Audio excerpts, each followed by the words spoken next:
But first, to the biggest story of the week, with the Liberals announcing their stance on the Voice referendum.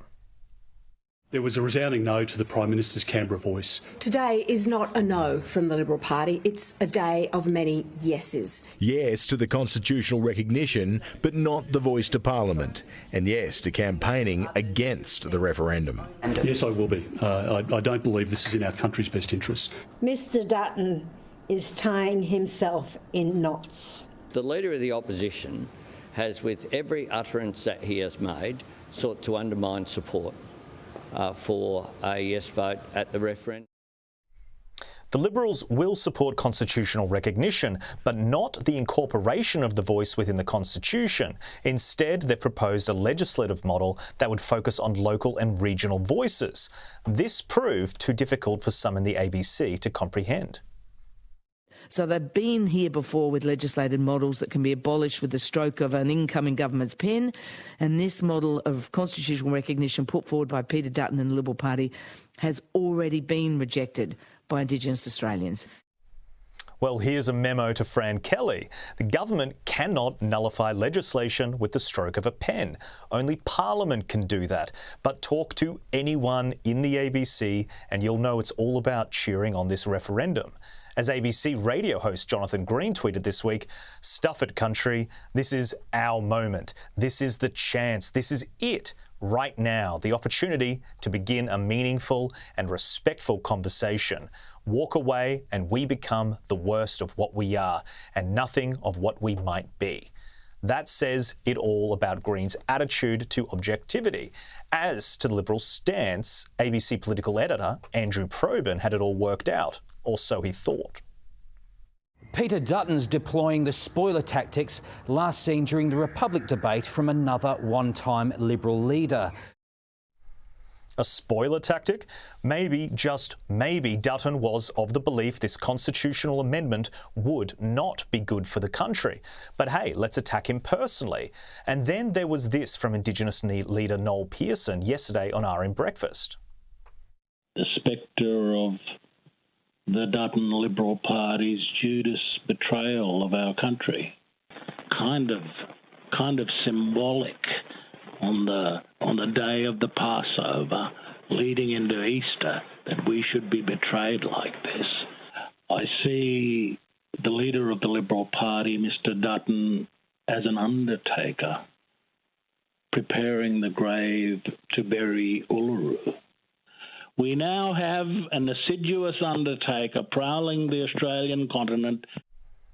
Not only did host Patricia Karvelis fail to call out Pearson for these personal attacks, she also let this go without highlighting the irony.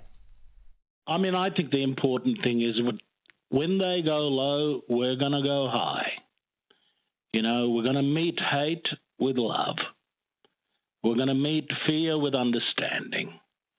We're going to face the prejudice of a unity ticket between Dutton and Hanson with friendship. You know, we have to face the negativity with hope. That was a 16-minute interview. Not once did Karvelis interrupt Pearson during his diatribe. Now compare that with Liberal MP Paul Fletcher during his appearance on RM Breakfast. And we support a legislated establishment of regional and local voices. Let me get in there.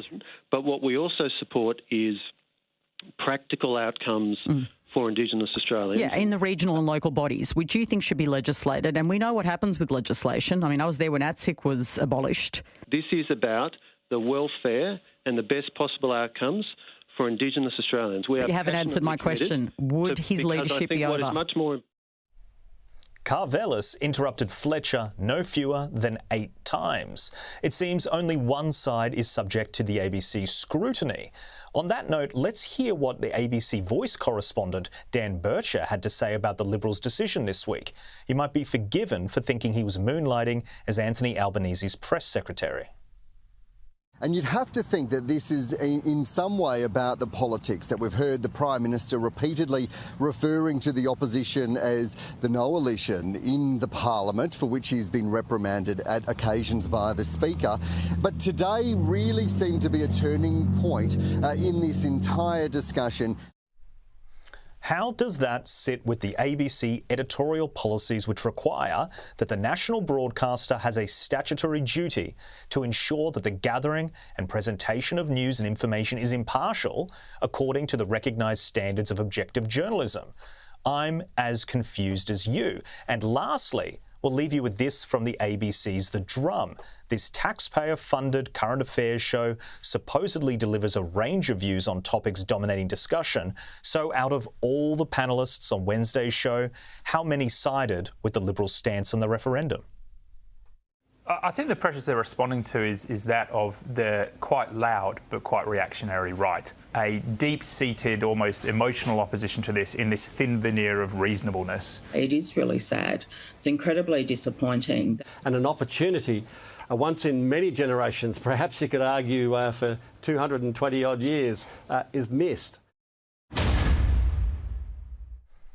Let's bring in tonight's panel, and I'm pleased to say I'm joined by media writer for The Australian, Sophie Ellsworth, and Sky News contributor, Kosha Garda.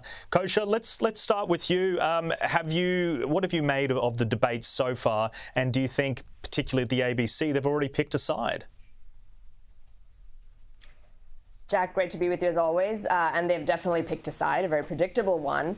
There's two things about this that have sort of fascinated me from the beginning. One is, at its essence, every Australian gets a vote here. So what any party thinks, either party thinks, is almost irrelevant if you look at it through that lens. And so the media kind of whipping itself up in a frenzy and pearl clutching around what the Liberal Party's official stance on it is ultimately irrelevant, but they like to do it because it's a way to define what the party stands for. And, that's probably the end goal more than the issue itself.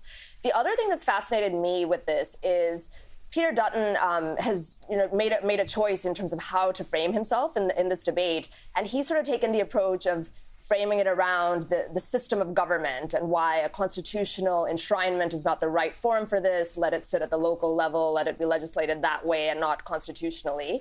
And the interesting thing is, A, I would say that a portion of his base actually wants him to take the fight on the moralistic grounds of it, and he's chosen not to do that. But B, I don't think he's gotten any credit for it from the media, from the ABC, from the other side, where they keep sort of hammering him and the party on the moralistic terms of this debate while he's trying to argue it's about constitutionality and federalism. So I found that sort of interesting where, he's taken a path and he's never going to get credit for it, and maybe he's even paying a price. And Sophie, I know you've been following this issue very closely. What are your thoughts? Well, Jack, recently I wrote a story about the ABC doing impartiality training. Now, I think that failed miserably with the examples that you just cited. They were given impartiality training in relation to covering The Voice specifically. That has absolutely failed miserably. But the problem we have with the public broadcaster is when they are so biased and so obviously biased, there's no one holding them to account. No one comes down on them and says, right, this article, this show, these interviews were not impartial.